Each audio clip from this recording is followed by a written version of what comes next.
Hello. If you don't know me, my name is Richard. And this morning I'd like you to have a look at the chair you're sat on. It definitely feels like a solid object, doesn't it? And holds you up nicely so that you don't have to sit on the floor. Would you believe me if I told you that that chair is almost entirely empty space? It's almost nothing, just quantum fluctuations, barely even there. If you like numbers, then here's a long one for you. That chair, the one your full weight is resting on right now, is 99.9999999% empty space. That's the reality behind the chair, according to physics, and I'm not joking. Reality is not always just what we can see.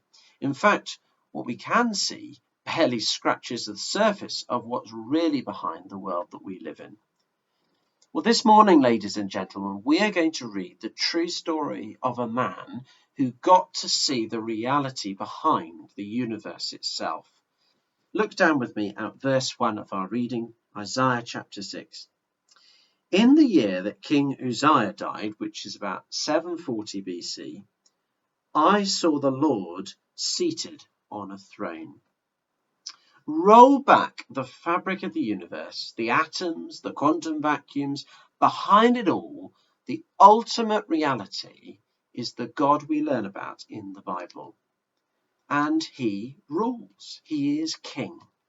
Look how Isaiah describes him in verse 1 and describes his power, describes his total all-consuming rule over the universe. Verse 1, in the year that King Uzziah died, I saw the Lord seated on a throne, high and exalted, and the train of his robe filled the temple. In the palace, a rule has ended. King Uzziah has died. But down the road in the temple, where God's heavenly palace meets earth, the true king doesn't miss a heartbeat. God's reign is as strong as ever, and he utterly dwarfs any other. If there's one thing that I want you to go away with this morning, it's this, that God is king. That is reality. That's what's really true. And no matter how difficult it is to see sometimes, no matter how much the TV or the newspapers or anyone tries to convince us otherwise, we know the truth. Behind everything is God, and he is king. Isaiah had the privilege of seeing that with his own eyes, and one day, so will we. But what verses 2 and 3 add is that the holy God is king. Again and again, we're shown just how totally separate God is from all that he has made. That's what holy means. It means separate, set apart. So in verse 2, we meet flying spiritual creatures called seraph.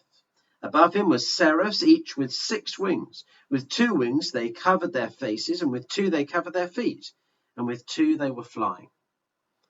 These aren't angels, by the way, but some other kind of spiritual being that's part of that spiritual world that we know so little about, but from which this universe came. And yet even these spiritual creatures are not worthy to uncover their faces or their feet before God himself. And they say as much in verse 3. And they were calling to one another, Holy, holy, holy is the Lord Almighty. The whole earth is full of his glory.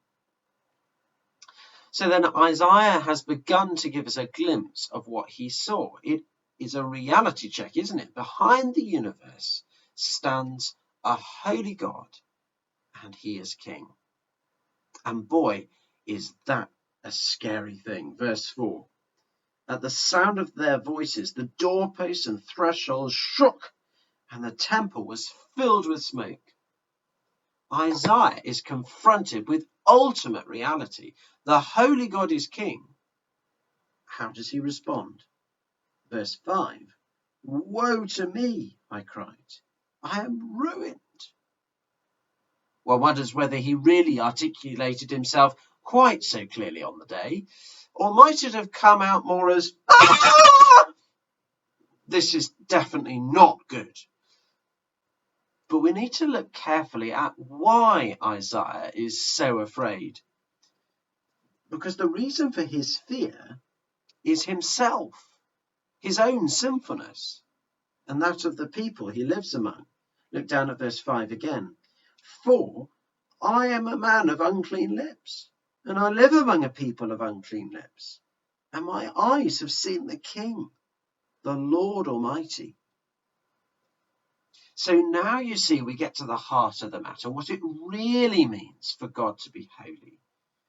God is set apart from his creation, not only in the sense that he is its creator, and it is his creation, but also because he is set apart morally, defining what it means to be good and right, whereas his creation, and most significantly its pinnacle, humankind, are neither good nor right, and they have turned away from the one who created them. And this is exactly right, isn't it? Isaiah is right. We are all people of unclean lips. Jesus said, out of the overflow of his heart, the mouth speaks.